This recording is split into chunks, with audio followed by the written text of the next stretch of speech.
Hello and welcome to The Promised Land, a show all about Manchester United and part of the 90 Min podcast network. I'm Scott Saunders, joined as ever by football journalist and United season ticket holder Rob Blanchette. You can subscribe to our show wherever you get your podcasts on Apple, Google, Spotify, etc. And now you can watch us twice a week on Tuesdays and Fridays. So head over to our YouTube channel, hit the like button, comment, subscribe, join the community, and the link should be in the description of this episode if you're listening on audio. And Rob, how are you doing? Because Manchester United have wrapped up their season at Old Trafford with a win. Now, that feels weird, doesn't it? Not all that comfortable at times, but yeah, a win nonetheless. A win nonetheless, and good. 3-0, not so bad. It's one of those things, isn't it? You win the game, so you just feel good that you got the 3 points. We won't dig too much into the stats of the game, but it really did show that Man United weren't as good as people thought they were. When you look overall, Brentford had more shots than United on the night, but couldn't convert, and that was really the story of the game. But a freewheeling performance from Manchester United, Juan Mata came into the team, lots of goodbyes for players. It had a feel of a testimonial match that didn't really matter. And a goodbye to Ralph. I think he was watching those players last night and wondering, why can you guys, not convert like this in recent weeks? You've got Brentford in front of you. You could have beaten other teams quite comfortably if you'd actually turned up. And he leaves, I think, with maybe a bit of a stain on his conscience. He'll feel that he didn't get the best out of these players. Yeah, absolutely. We'll talk about that Brentford game.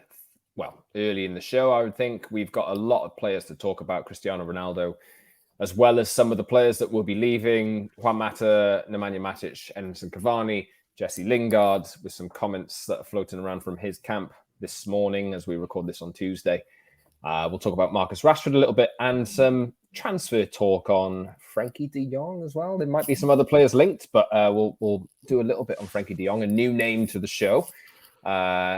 His name's been floating around in relation to United over the last few days. Just a reminder, you can follow us on Twitter too, @_Scott Saunders for me, @_Rob_B for Rob, and @PromiselandMU for the show. But Rob, you mentioned there, we'll talk about the Brentford game because this is what you said that this was one game you just decided not to go to, right? Season ticket holder and all, but not worth the effort. Yeah, as I said before, when I go for work, great, you got to go. That's just what it is. I didn't have to go for work for that game, and I took the option of not coming home at 1 o'clock in the morning after a football match.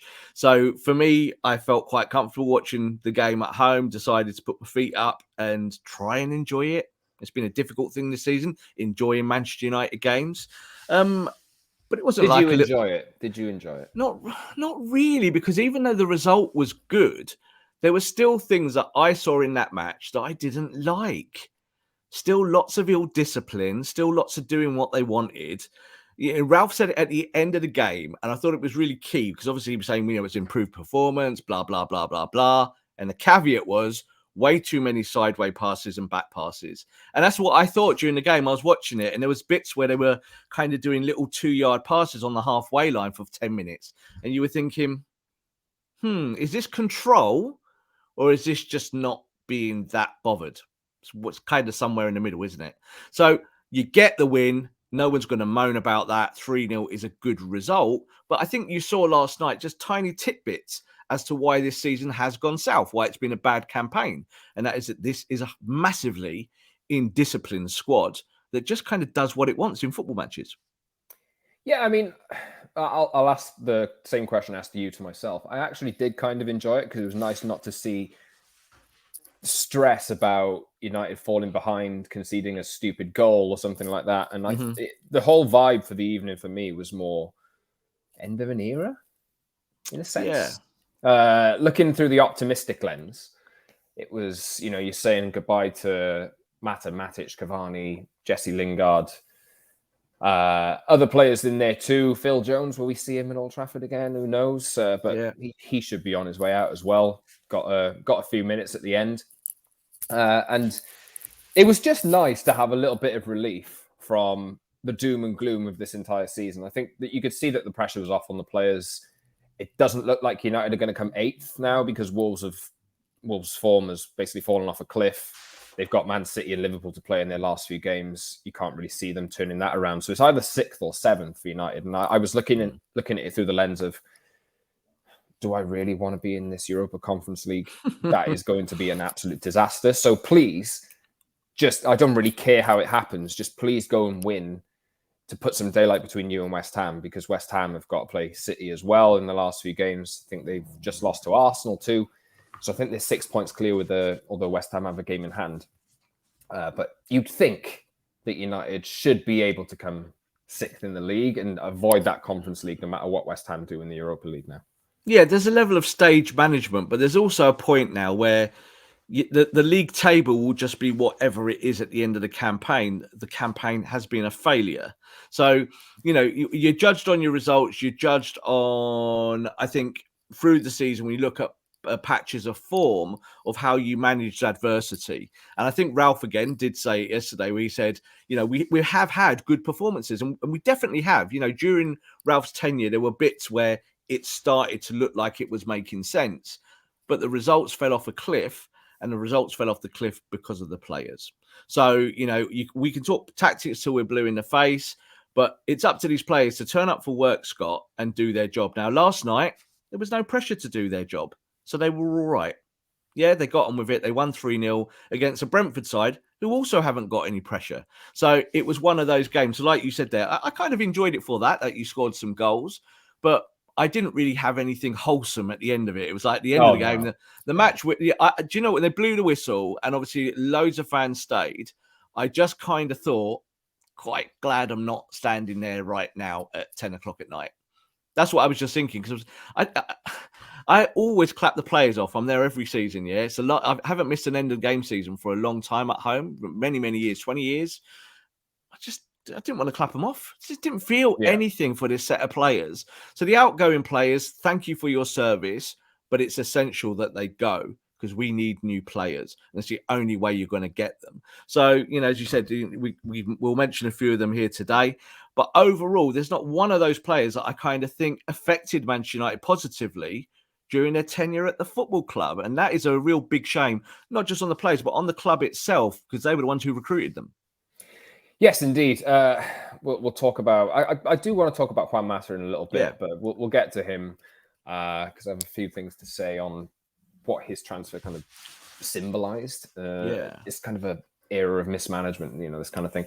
But Cristiano Ronaldo was Juan Mata and Cristiano Ronaldo were probably quite key to that win last night. Ronaldo looked like he pulled his hamstring towards the end. So whether he'll get to break 20 Premier League goals this season, I think he's on 18 now, remains to be seen. But United have Brighton away and then a trip to Crystal Palace 2 weeks after that for the final game of the season.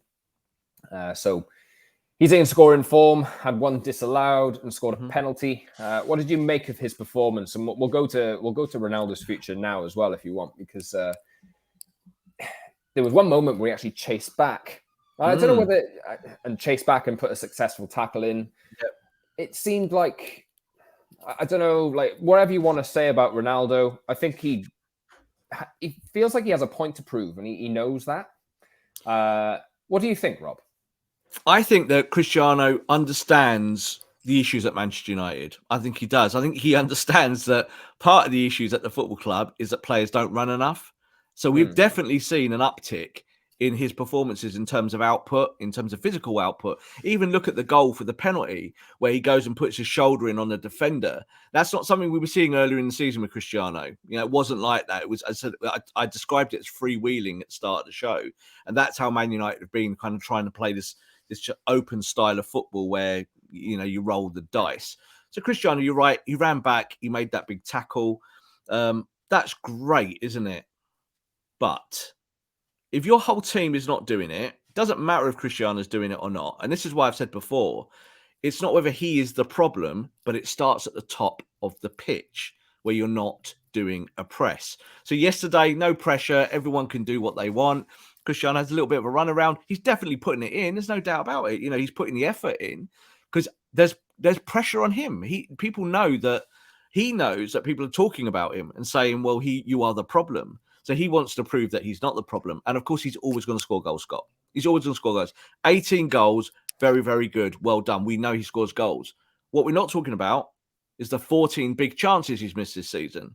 Now, statistically, they're goals that he would have got in previous years. So Cristiano might have got you 35 this year. If he'd got you 35 goals this year, where would Man United be? So there is a balance here of responsibility. I'm not putting it all on Cristiano, but I think if you're going to rely on a 37-year-old to score all your goals next season, you're probably not going to come top four. We'll see. I think... Well, we'll talk about whether Ronaldo's going to stay or not now, I think, because he did seem to say to the camera, it wasn't entirely clear, but he seemed to say, "I'm not finished." Yeah. Which He's not suggested... finished. Yeah, he's not. But what did that mean? Did it mean I'm not finished at United? Or did it mean I'm not finished scoring goals wherever I go? What did you make of it? And, well, of course, the world is interpreting that this morning. Is like, well, what did he mean by that? Well, Cristiano is Cristiano. He believes in himself. He always will. You know, if he's playing for Man United or an MLS club or another team in Europe, he will believe he will score goals. And do you know what? I'd put money on him scoring goals. He always scores goals. That's what he does. But it's whether he can help you win. So I think Ten Hag has got a big question here about this next year is all going to be about transition, isn't it? It's all going to be about building and finding the right rhythm and finding the right team. So keeping Cristiano isn't really a problem because he can help you in that transition for a year, because you're not going to say when he's 38 and 39, here's a new contract. It just has to be managed properly, doesn't it? It must be managed properly. And Cristiano is about problem number 7 on Man United's list. So he's not really the big issue as it stands today. You've got bigger positional problems across the team. So keeping Cristiano, he's under contract, no issues with that. But keeping him as your out-and-out number one striker, number one starter every week, as you said there, he worked really hard last night and then was limping around. And I've seen that all season long. You know, every time he's worked hard, he looks like he's been shot. He really does. After that penalty, I think there was a close up of him on the floor. He was sat on his arse, panting. He sat on his arse, and he was like going, and I feel sorry for the bloke, because I don't think he doesn't want to do well. You know, I think he wants to show that he's come back to this football club and he loves United and wants to show what he can do. But Man United need to make the big decisions, don't they? I was reading yesterday something that Robin van Persie spoke about when Lou van Gaal came to the football club. And Lou van Gaal said to him, you know, you've been my striker for, you know, the Netherlands for a long time, but you're not cutting it for me. Goodbye. And Van Persie went, what? Like, he was completely shocked. He went, no, I'm the manager. You're the player. Goodbye. And he said it like that to his face. And Van Persie was like completely shocked. That's what managers have to do, Scott. You have to be ruthless because your neck is on the block. So let's see what Ten Hag decides to do, because let's say he brings in a Haller or someone of that type. Question. Do you think Sebastian Haller can do a better job for Man United than Cristiano Ronaldo can? In a system, absolutely. Absolutely. Because it's not about whether Haller's better than Ronaldo, because he's not. No one's better than Ronaldo at scoring goals. Ronaldo's the greatest of all time. He's the GOAT, but he's a 37-year-old GOAT. You know, you have to be careful about how you set the team up. We were talking yesterday about little bits of auditions. Tony's been linked with lots of clubs. Christian Eriksen's going to get a big deal somewhere. Those two players, would they make your squad better? Yes. Are they better than Bruno Fernandes and Cristiano Ronaldo? Absolutely not. No.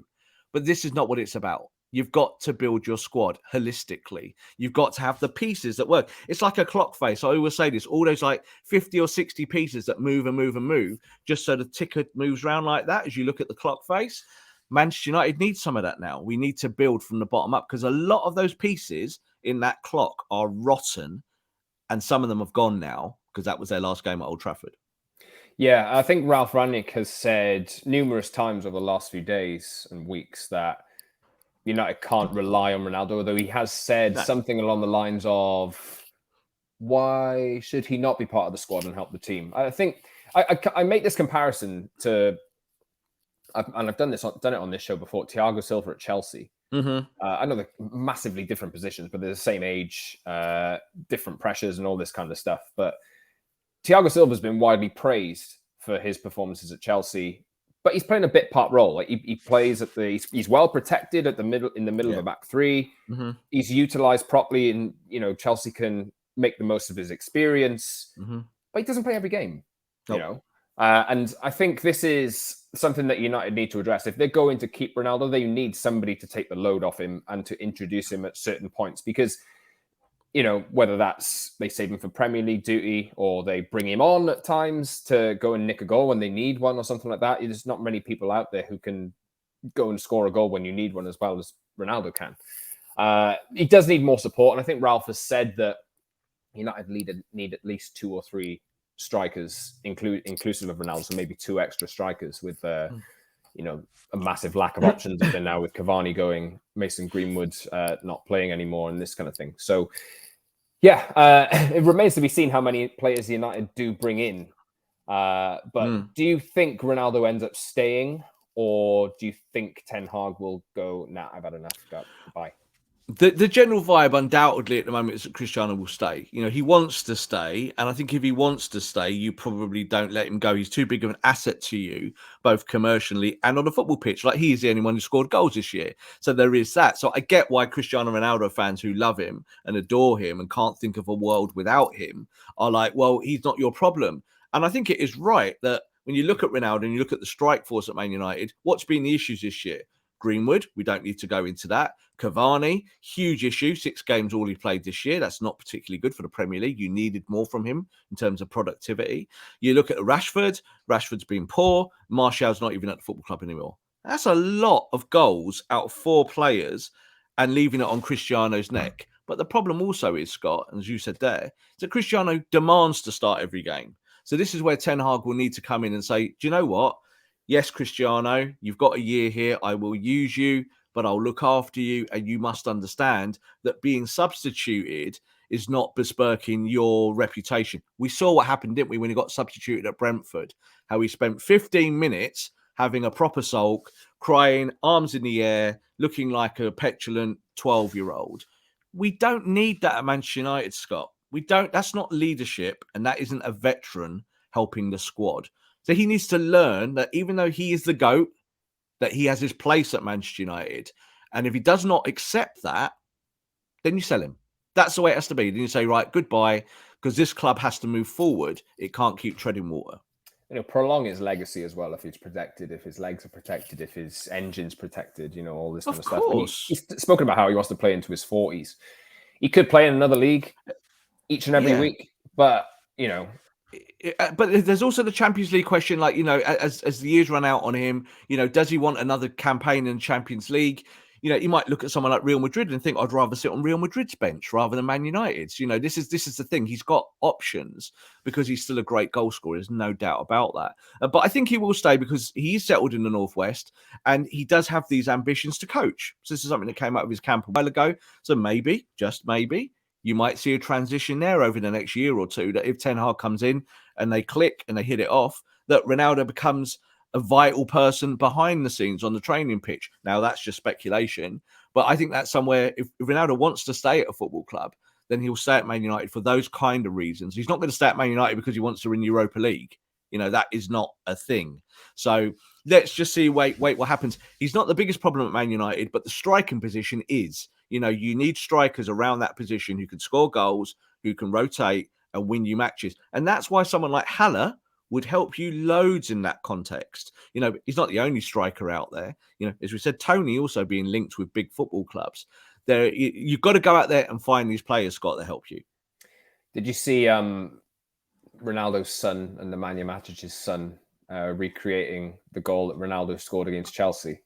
No, I didn't. You didn't see that. Go and check it out after this. It was Matic's son chipped the ball over, and Ronaldo's son, it was just in some kind of indoor training pitch or something like that. It happened a few days ago, just over the weekend, I think. So go and check that out if you haven't seen it already. It was quite a nice moment, and that transitions me into Nemanja Matic. I want to talk about him. It was his last game at Old Trafford.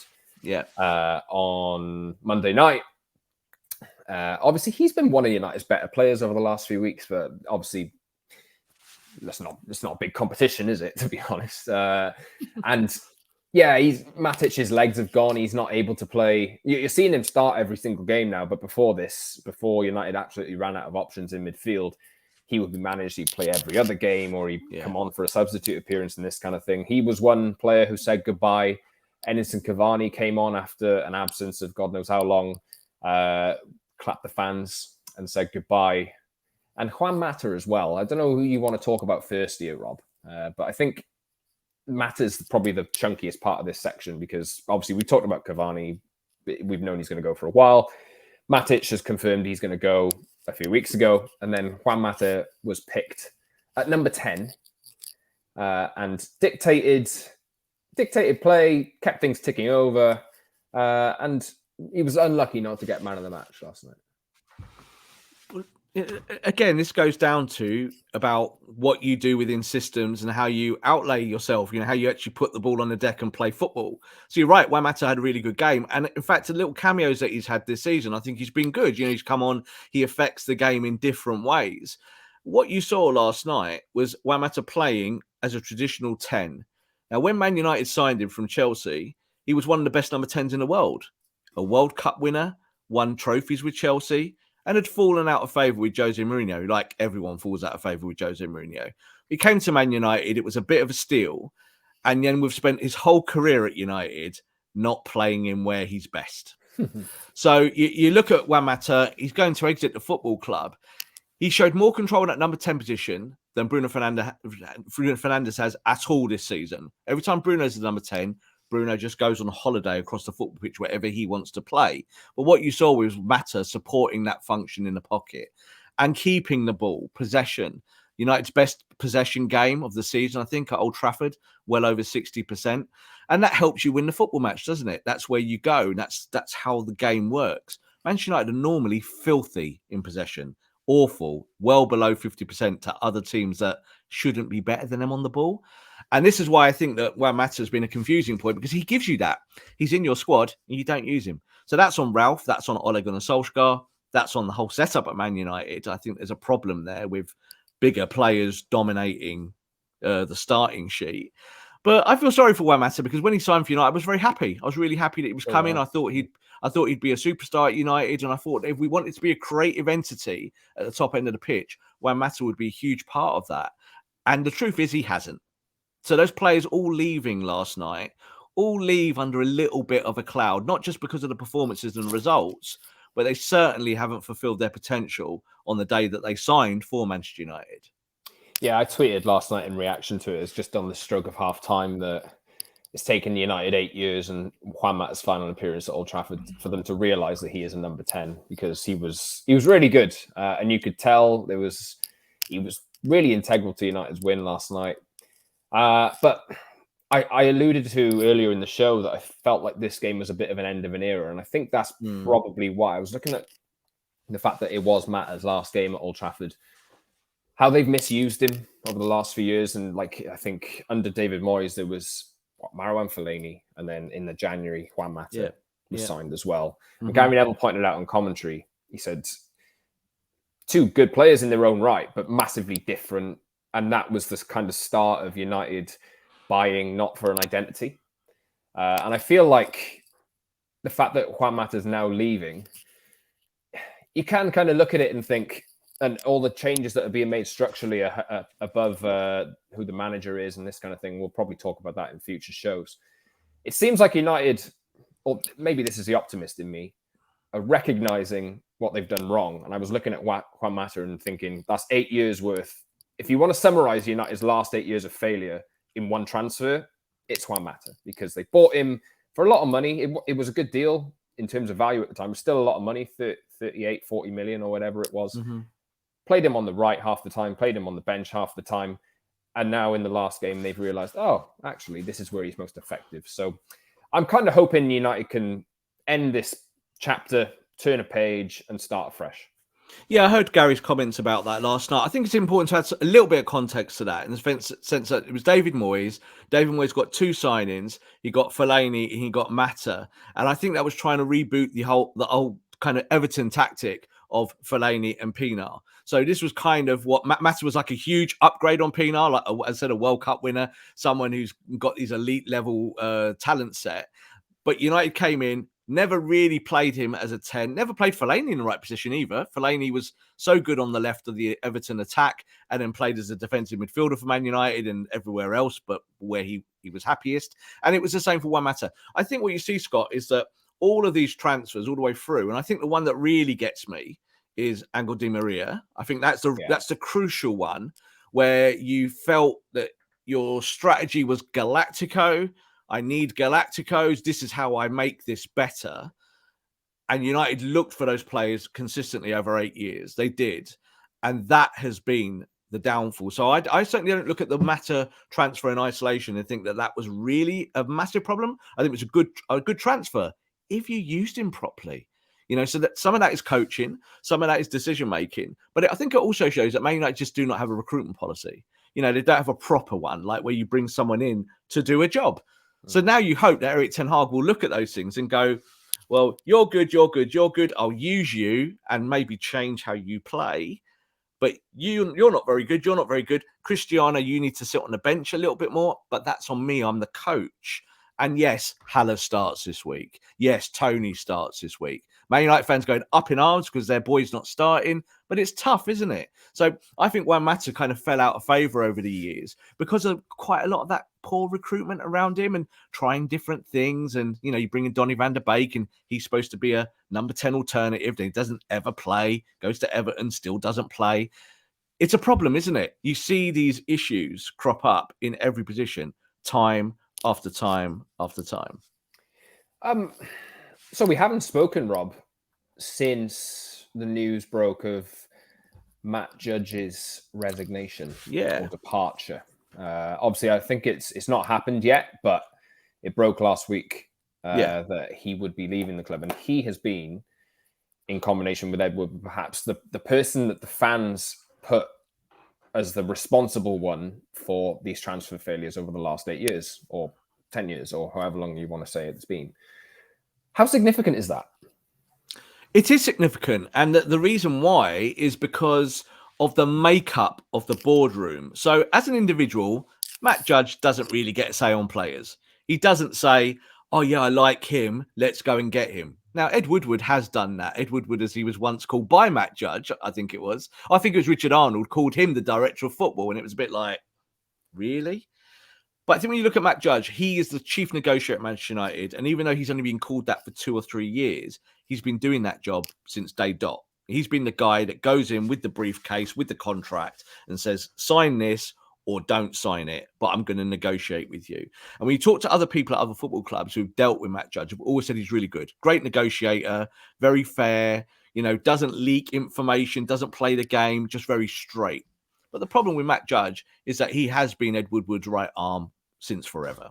And I think you need to move on from that. So I think that's what we've seen in recent times, is that he himself is understanding that his role is diminishing at board level as an executive, because you're bringing in Ten Hag, and Ten Hag has said, I need to rip this up. Let's start again. And I think Richard Arnold is leaning towards his new manager. So I think that this shows that there's going to be a change in the guard at Manchester United, and we will probably see a head of recruitment come in. Obviously, we've talked a little bit about Paul Mitchell, but I think the sense that Ralf Rangnick is leaving the football club, he would have been giving this kind of feedback already to the board and saying, right, you need to get your structure in place. What did he say last week, Ralph, which I thought was really pertinent? He said, you need someone at Man United to go to these top players like Erling Haaland and convince them why they need to come to Man United. Now, I don't think Matt Judge is the right guy for that. Do you know what I mean? He's not a football person. And that has been the issue, I think, with the structure at Man United. Lots of accountants who are very talented at their jobs, but not football people. And now you need a football person in that position, and you need it quick. Yeah, I think fans are quite optimistic that they're, as I say, turning the page in a sense. You see Ed Woodward leave. Matt Judge is going to leave as well over the next few months. His involvement in the transfer window will not be significant, if anything. And he's overseen an inflation in wages. You got loads of United players who are on, Dean Henderson's on top 5 goalkeeper salaries in the world or something like that. He is, yes. And, as good as a reputation that he has, when you look at the hard facts about how something like 10 of United's top earners are in the top 20 in the Premier League or something like that, and United are 6th in the league and struggling for that, it is good news, isn't it? It's good news because I think that all of the things that we talk about week in, week out, we talk about stuff on the football pitch, start at the boardroom level. It starts with the senior people, the heads at the football club. And there's no doubt that Judge is one of those guys. And this is what I'm saying. I think when with Ed leaving the football club, there's that feeling of transition now, of kind of washing your hands, but washing them properly. Soap and water. No kind of little squeezy bottle of sanitizer there. It's proper stuff, this. It's actually moving on. And they have to do it. They realize they've made those mistakes. And I also think that comes from Joel Glazer. I think Joel Glazer's looking down at his staff, and that includes the board, and he's thinking, we've been getting this wrong because we've been losing so horrendously. And you need to find a way, don't you? So as Ralph said, if you want top players and even players in the middle bracket and lower brackets, you've really got to convince them of your project. But if you don't have a project, how do you do that? You can't just say, come and sign for the badge, because I think that's what United have done for a long time. They've gone with a big... Here's the money, mate. Here's the money. Here's the contract. And we're Manchester United. And because we're Manchester United, we're going to win. And I think now, as Ralph said about City and Liverpool don't have to do that. City and Liverpool just have to say, look at the league table. Yeah, come and sign for us. Luis Diaz, come and sign for us. These players are walking to these football clubs and choosing those two over Man United for good football reasons. And yeah, they still get paid good money. So I think you look at the Alexis Sanchez transfer. I think that is, again, another one, isn't it? He could have gone to City and won everything, but United offered him incredible money. He came to Man United and sat on his backside. That's Man United too. Harry Maguire too. It's not, United paid 20 million more for Harry Maguire than City were willing to offer. But I do think that was at a crossroads. So with Sanchez and Maguire, there was that crossroads where Manchester United still playing on their reputation. And I think that reputation is in the bin. Yeah, it really is now. It's properly in the bin. So you're starting from afresh, and that gives you at least a little bit of a reset. It means that Ten Hag can go out there and say, right, this is a new project. I'm in charge of it. And all of that stuff that's been going on, it's not going to happen on my watch. If you're a striker coming to the football club, you will play games, and Cristiano won't pick you. I'll pick you. That's really important. That's really, really important. So I think we'll see this now. A lot of those players that are being shown the door now because of their contracts or because they're too old or they can't help you, I always say the same thing. If a player can't help you, get rid of them. Get rid of them quickly. Bring in players that can help you. Let's talk about Jesse Lingard on that note, because his representatives, Louis Scott, has put something out on Instagram over the last 12 hours or so since the game finished. 20 years of blood, sweat and tears, 4 domestic trophies, 3 cup final goals, not even a farewell. No wonder it's Conference League next year, attacking players for celebrations when the club's being sold to the Super League. Okay. Class of 92, Busby Babes, you're ran by people who don't even know the offside trap, classless, and the fans need to realize, good night, God bless. Been here since 9 years of age, and I didn't even get a send-off. So Jesse Lingard's camp, not very happy that Lingard wasn't brought on last night. But I would ask you, Rob, and we spoke about this off air, if you're leaking to Paul Scholes that is a disaster in the dressing room, is it wise? If I'm Ralph Rangnick, I'm running Manchester United, and a player is openly exposed by a pundit who is a Man United legend and says that the dressing room is a disaster, you never play for me ever again. I don't give you a minute of football. So he was on the bench yesterday because, it's just the bench.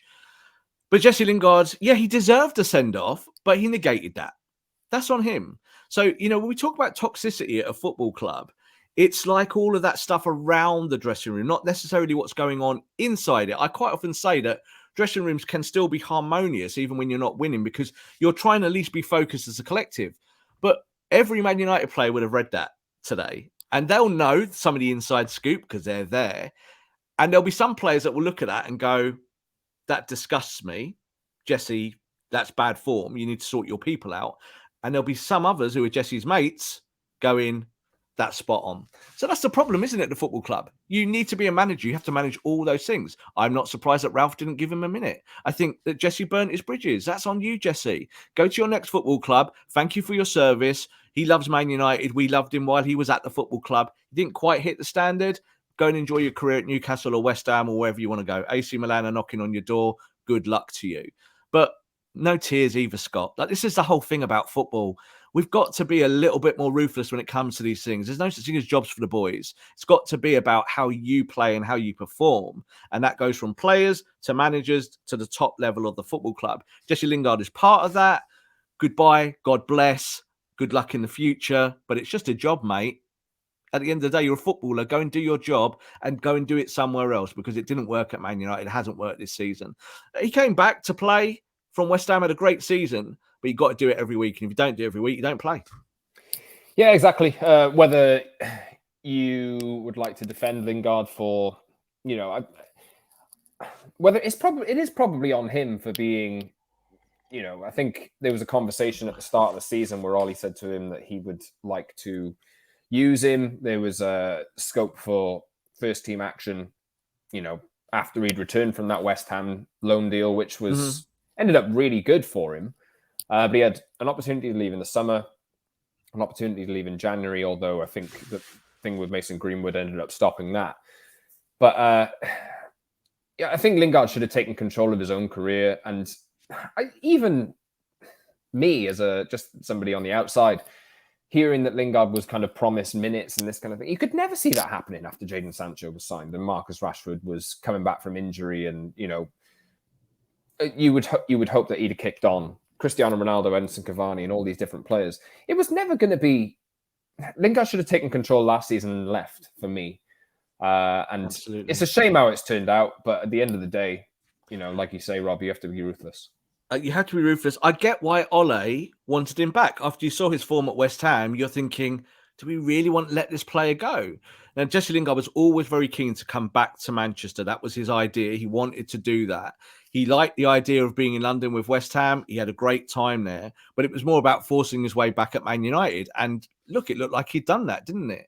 But I've seen nothing from him this season when he's on a football pitch, when he's come on as off the bench, where you think, that's your guy. That's the guy you got to start next week. There's been none of that. And he's not the only one, is he? There's been so many of them, but it counts for everyone. And you've got to be ruthless. And you're right. Jesse Lingard should have gone a year ago. He should have taken control of his own career. Instead, he sat on the bench for another 12 months. I'm sure he'll go somewhere, Scott, and be a raging success. Yeah, absolutely. Jesse Lingard's close friend, Marcus Rashford, you can check out on 90min.com over the next few days. There'll be an update on his future. He's waiting to speak to Erik ten Hag and his coaching staff before making a decision on whether he stays or goes. There's interest from other clubs in him. But I think we've said on this show, Rob, in the past, that Marcus Rashford doesn't necessarily fit, according to the eye test, an Erik ten Hag system. So, it's not set in stone yet whether Marcus Rashford will stay or leave. And there is interest in him from other clubs. Arsenal linked. I think Newcastle will probably want to make a statement signing as well. If for the right player, there's probably interest from abroad as well. But it was kind of telling last night, the fact that Rashford didn't even get on either, wasn't it? It was. I think some of those substitutes were dictated by the kind of farewell party for some players. But Marcus Rashford hasn't earned his place this year either. Let's be honest. So, I think that there's kind of conflicting reports and intel on Marcus, and the fact that he's quite happy with the new manager. He likes Ten Hag as a coach. So that's one thing. The other side of it is that he's not particularly happy at Man United with the football club. So it might be the time to part company. Again, it's like the perfect storm, isn't it? With form dips, where you've got a new contract coming up, a new manager comes in, the club has a bad league finish. What do? Well, change normally happens, doesn't it? Marcus Rashford's got to have lots of options. He really is. And he knows this. And I think that's where the game will start to be played for him. And I'm kind of thinking, Scott, he should go. I really am. Like, I look at the squad going forward. I love Marcus as a guy and as a player and what he's done for United. He's a United fan. I'm a United fan. You're a United fan. We have all of that together. That's our empathy of the football club. But it's not working, is it? And football is a sport. So I think that if Marcus can stay and improve under Erik ten Hag, fantastic. But I think he'll probably still find that he's somewhere on the bench rather than the starting lineup. Yeah, it doesn't seem to me, even under Ten Hag, you look at Sancho, who's assumed that left wing role, which is Rashford's favourite. He doesn't like the right-hand side. Yeah. You'd think that United are going to try, whether they do or not, trying to get a right winger in the next year. or so, whether it happens this summer or next. Anthony. Yeah, Anthony. United are going to end up signing the whole Ajax team, aren't they? But basically, yeah. So it's not even like Marcus Rashford is going to have a nailed down starting spot if United do sign another striker as well. Ronaldo stays, this kind of thing. So remains to be seen. But it's not an obvious path back in for Marcus Rashford. And I think Roy Keane and Jamie Carragher were talking about him on Monday Night Football and said along the lines of he's not really kicked on. He's stagnated over the last 2 years, and he has. So maybe a departure is something that he needs. Yeah, when you look at the downfall of Ole Gunnar Solskjaer and why the setup has like over the last 12 months has collapsed to the level of where it is, Marcus Rashford is a big part of that story. He is. I talked about senior players a lot. Ronaldo, Bruno, Maguire, Rashford. I don't think any of those four, we talked about Ronaldo scoring goals now, have led the club well in the previous 12 months. So it means that as you come to the football club as a new manager, what do? You gut that leadership somehow. You find a way to infiltrate it, break it down, and bring in new leaders. So when you look at Marcus as part of that, quadrant there of people, it's easy just to sell him.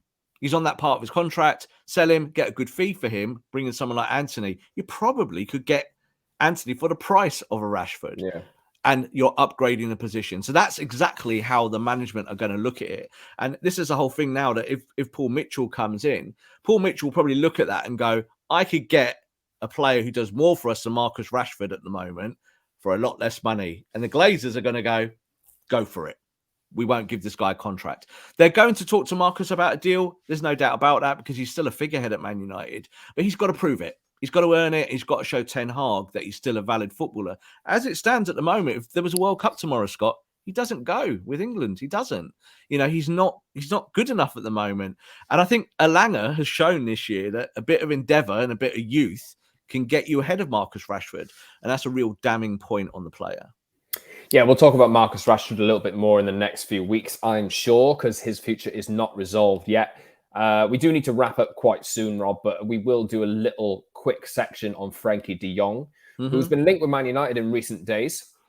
The Ten Hag, Frenkie De Jong mind connection, it does. I looked at this to start with and I thought, yeah, I can't see this one happening. But the longer it kind of goes on, the more logical it does seem. Because I think there's been some suggestions that Barcelona are willing to let him go. He's on a massive wage. Yeah. But massive in the terms of United, who pay massive wages. I'm not so sure if it is that big in comparison. He'd probably have to get on board with joining a Europa League club. But I think I look at somebody like Frenkie De Jong, who's done it for Ten Hag before, and how important that midfield position is to get right, and the kind of qualities he can bring to that midfield, because he's unlike any midfielder United have got. I wouldn't mind seeing him turn up on loan or something like that over the next few, or if United want to pay X amount of money for him and, match his wages or something like that, I think he'd be a really good addition. Is that the kind of addition they should be looking at to allow Ten Hag's system to flourish and somebody who knows it straight away and they don't really need that much time to catch up with it? Of course. That's the level of player that you should be looking at, but you should be casting your net far and wide because you can do better than what you've got, and you can do better than the same superstars you're always linked with. So De Jong is a really good player. We all know this, on a huge wage at Barcelona. Barcelona do have to cut their wage bill. It's something they're going to have to do, cutting their cloth accordingly over the next 2 or 3 seasons. That's just going to be an ongoing thing. But they still have got money. They might keep De Jong, but they might find that if they sell De Jong, they can reinvest that money in positions that they find more attractive for Xavi's current project. But I also think, we saw a guy last night for Brentford called Christian Eriksen, who still showed that he's still got it. He's not at the top end of his career, but if you wanted to add quality to your midfield and you didn't want to pay a big transfer fee and you wanted to save some pennies to go and get a De Jong, why don't you go and get De Jong and Eriksen? Because that's a good start, isn't it?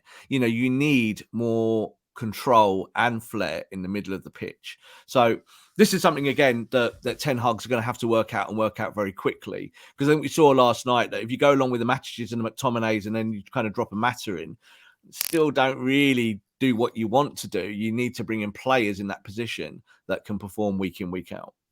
Yeah, keep an eye on 90min.com for the latest on Frenkie De Jong and some interest from Manchester United, or maybe it's the other way around. But, I'm not saying that this is going to happen, but I think it does make logical sense. As much as I would like to see United go and sign someone for 10 million from the middle of nowhere and just find a gem, I think somebody like Frenkie De Jong would be a really good start. No smoke without fire, and there's certainly something there at the moment. It's not just paper talk, but it's the Ten Hag factor, because Ten Hag will already be putting feelers out to players that he knows or wants. It will just be happening. I know there's stuff that we don't talk about in the press in terms of our sources and whether they are happening at that moment of time. But all of these conversations are going to start. Ralph's been playing it all down. Ralph's going, no, we don't talk. None of us talk about anything at the moment. We're seeing Alpha's terrible season, and the manager's trying to win a title at Ajax. All of this is already happening behind the scenes, and this is why it's really important that United get ahead of recruitment in now. And I feel that will be announced in the next few days, maybe even before we go live for our next podcast. We'll see. But it's just now a case of getting the ball rolling, isn't it? And someone like De Jong, yes, please. He's the type of player that you could build a future midfield around over several years. And United need to think a little bit like that now. It needs to be a building process rather than just going one player, dropping you in and thinking that's the solution. Yes, indeed. We'll see how that goes. And Rob, I do have to wrap up here because we're running low on time. So thank you very much for the discussion today. We'll be back on Friday, I believe, or maybe even Thursday this week, if I remember rightly. We'll see. Maybe we'll give you an early show ahead of the Brighton game. You can subscribe to our show wherever you get your podcasts on Apple, Google, Spotify, and the likes. And you can watch us twice a week on Tuesdays and Fridays. So head over to YouTube, hit the like button, subscribe, join the community, and leave a comment on the Promised Land podcast. The link should be in the description of this episode if you're listening on audio. And just another reminder, you can find us on Twitter too, @_Scott Saunders, @_Rob_B, and @PromiselandMU for the show. Thank you very much for listening, and we'll catch you soon.